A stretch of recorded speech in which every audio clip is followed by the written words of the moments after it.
Good day fams, welcome to the program What Do I Need to Know with your girl ADESOLA Oluwadamilola. Here is the 5th edition and the 2nd edition for the year 2022. So what are we going to look at today? We are looking at love and antagonist to lust. Love and antagonist to lust. From the topic I said love is an antagonist to lust. So what is love? What is antagonist and what is lust?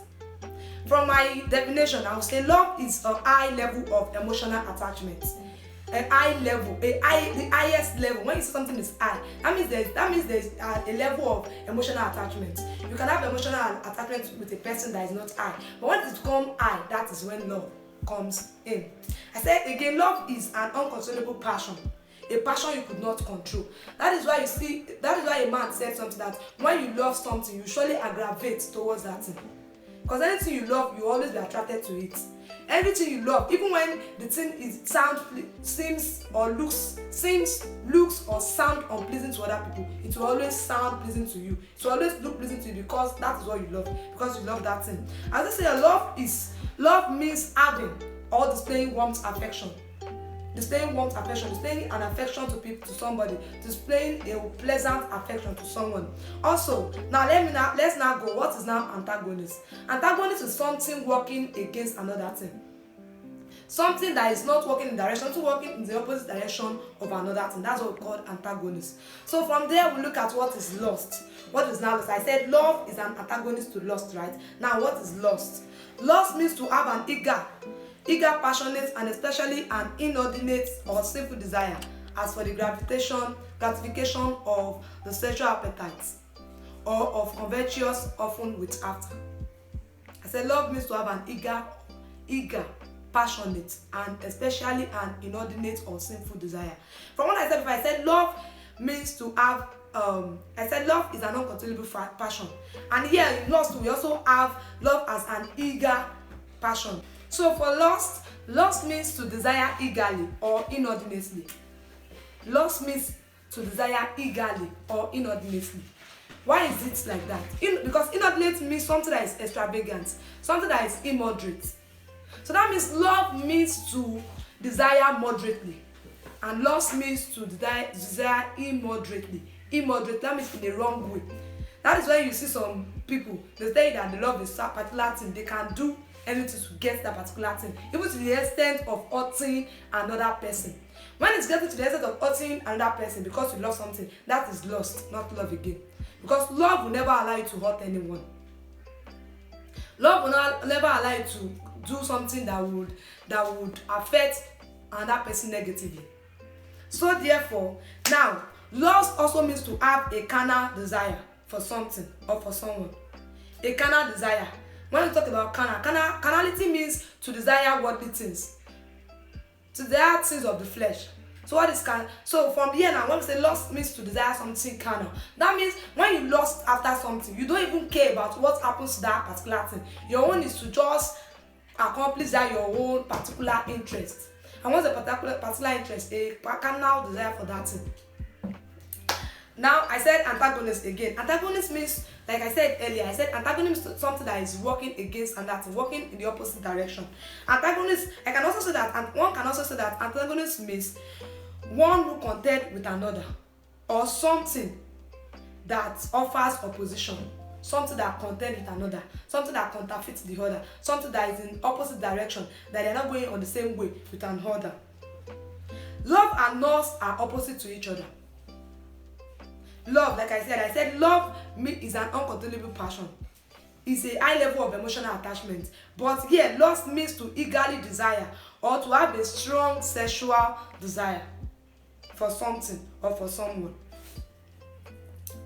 Love, like now, let's now highlight some of the things that differentiates love from lust, or what make love and lust an antagonist. What make lust an antagonist to love? What make love an antagonist to lust? Love makes you ready to help others without hurting them. Love will always make you ready to help other people without hurting them, without costing them anything, without trying to hurt another person, or without trying to like, let me do this thing to help this lady. Okay, because I want to make, for example now, let's see what is happening in our environment, in our society. Most young guys, just because of I want to be famous, because I love this one, I don't love this one. So because I want to be famous, because of the love of money, they will have to, maybe their girlfriend or anybody that, and the worst part is that they said the person, they will tell the person that they love the person. But from what they did to the person, we see that that is not lost, that's love lost. Because before you know it, you have to like, let me go into rituals. And when you go into rituals, you hurt somebody. You are hurting something in order for your own human satisfaction. Love promotes peace in the society. When there is love, there is peace. When there is love, there is harmony. When there is love, there is unity. So love promotes peace in the society. Love contributes positively to the growth of the society. When there is love, you never think of hurting someone, and from that it promotes society. Because when I love you, you love, everybody love, we love each other, there will be growth in our society. We will aim at the same goal. We will know how to help others to achieve their own goal. Another thing, love makes you know the heart of God, because God himself is love. Love makes you know the heart of God, because God himself is love. Like I tell my friends, I will tell them that any man that loves God will surely love you. Any man that doesn't love God can never love you. Any lady that doesn't love God can never love. I don't know. Can never, because God himself is love. So when you now attract yourself to love, imagine what will happen. Your level of love will increase.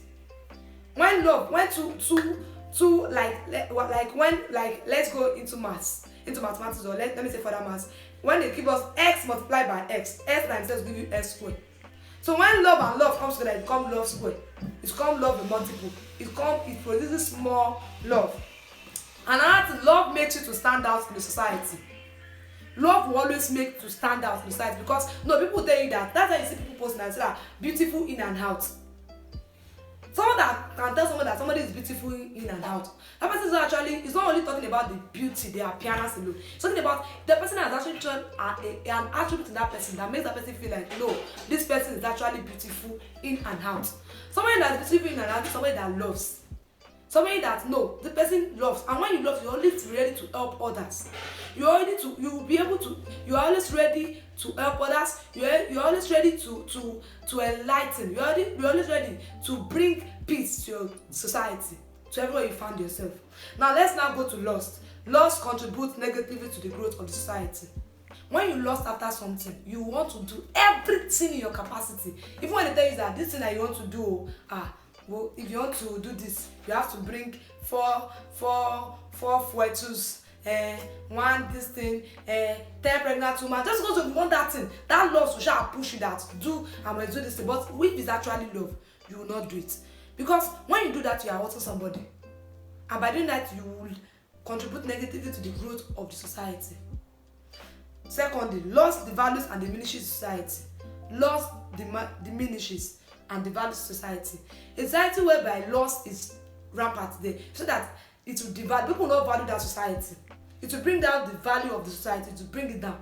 Because people will look up and like, no, don't go there. Even when the thing is okay, but because of the lust that is attracted to it, people will not want to go near it. Another thing is, love without God is lust. Lust means love without God. When you say you love and there's no God there, it's just like a triangle. This is you. You are the triangle. This is like a triangle. Let's say let me just put the triangle. Triangle has 3 points, 3 meeting points. This is God at the center. This is you, and this is the thing you love or the someone you love. If you are telling me you love somebody and without the God factor there, that means it's lost. That means because that God factor there will always help you. It will always guide you. It will always tell you that this is what you should do. This is what you should not do. You not be thinking of how should I kill somebody? When you love, you not think of killing somebody at the expense of getting something valuable to you. Because value attracts value. Now, lust sets you apart from God, and lust sets you apart from God and turns you into an enemy of God. When you lust, you become an enemy of God. When you lust, it turns you apart from God. It makes you farther from God. It makes God farther from you. Look at the story of King David in the Bible. Look at the story. He just came out of the palace and he was in his compound. He saw Uriah's wife down and he lost after her. At that time, that action made him apart from God for that time. And God had to, like, normally David is the man that God can actually have spoken to him, but because of what he did, God could not speak to him. God had to send Nathan to him that, you have done something wrong. Lust will always make you, it will distance you from God. Look at the story of Samson. Lust, because of the lust Samson asked for Delilah, that he called love. He was like, he loved the lady, but that's not love. Because if it has been love, God would have been involved. But look at the story of Samson. God wasn't involved in the love he asked for Delilah. So the love become lust. So the lady began to trick him, and because of the lust he felt he had for her, the love he counted as the lust he counted as love, which is lust that he had for her. He had to be telling her everything about him, and this and that. But the actual sense there is that he lusted after her. He did not love her, because if he had actually loved her, it was actually loved in the first instance self, he wouldn't have married Delilah. He wouldn't have come because of his lust that why would God say I should not marry from this place? I must do this thing. He just wanted to do something that he will go against God. Like I said, and I said that lust make you do something that will hurt other people. She want to do something and what if it will even break the covenant to let me break? And that's what will be in his mind there. So it sets him apart from God. It's making him farther from God just because of that. So another thing is lust makes you do what you are not supposed to do. Lust, when you lust after something, because I said, lust is love without God. So when you are in love without God, you do something you're not supposed to do. As a lady, you go to the extreme. As a man, you go to the extreme of doing something you're not supposed to do because of love. All in the name of what you call love, which is lust. Lust veils your eyes to the truth. Lust, it veils, it encloses, it covers your eyes from the truth. When you are in lust, it will cover you from the truth. Lust is just like a veil, like a shield. It will shield you away from the truth. You'll not be able to look at the truth. This is how you will be. Assuming it's love, your eyes will be open to the truth. But when it comes to lust, your eyes will be covered to the truth. So even when people are telling you what you are doing is that they say, no, I actually love him. No, I love that thing. No, I must go for it. I don't want to know what it costs me. I'll go for it. But when you actually love, you will not do what you're not supposed to do at the expense of love. Now, apart from the love of Christ, any other love is lust. Lust is another love apart from the love of God. When the love of Christ is off, it becomes lust. And that lust brings corruption to the world. Like look at 2 Peter 1 verse 4. Lust corrupts and destroys good things. Lust, it corrupts and destroys good things. Once something is already good already, let me take for example like a company that is already growing. Let me take for the CBN, like the Central Bank of Nigeria, is already growing. When lust sets into the heart of somebody there, the person will be like, let me just steal the money. Let me just take the money. Let me just do this. And before you know it, it will destroy everything. Everything will be destroyed. Because before you know it, the person will be planning on how will I get this money? How will I do this? Trust my son. Before you know it, maybe you will take out the original money and bring out the fake money. Before everything becomes corrupted. And that's when you see that some people tell you that when you get that, they look at the money very well. Oh, this money is fake or original. Because somebody has lusted after that money. And somebody has did that. And some people, that's why you see some people has fake money with them. Because of the lust they have for money. This money I must get, and before they start printing fake money.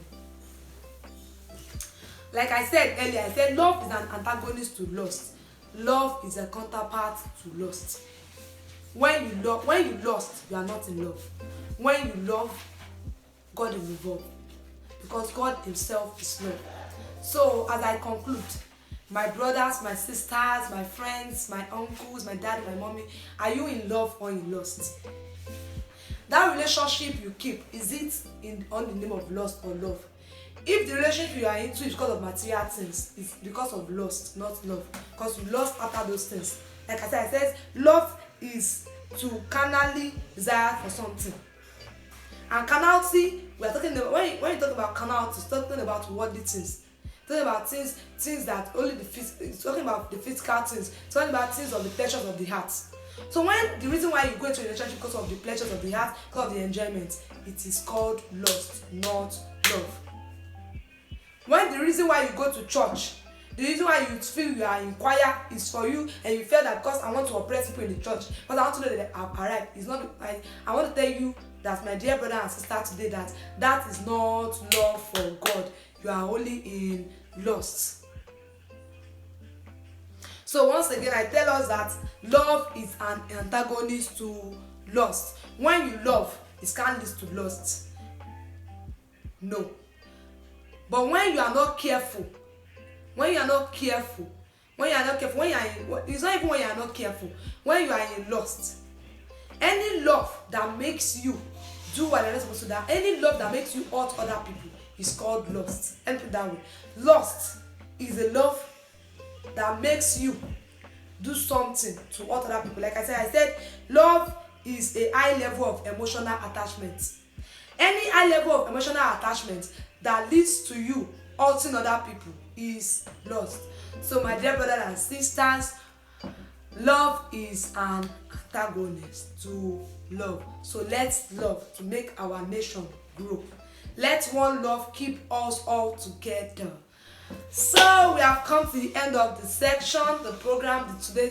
We have come to the end of the 5th edition of What Do I Need to Know? Revealing Lives Secret. Thanks so much for watching, and you can get it on Facebook. Follow us on Facebook at Omilani, and on Instagram at ADESOLA, and on YouTube Oluwadamilola Omilani. And for more inquiries on WhatsApp, you can message this number 09026932361. So God bless you. Stay tuned.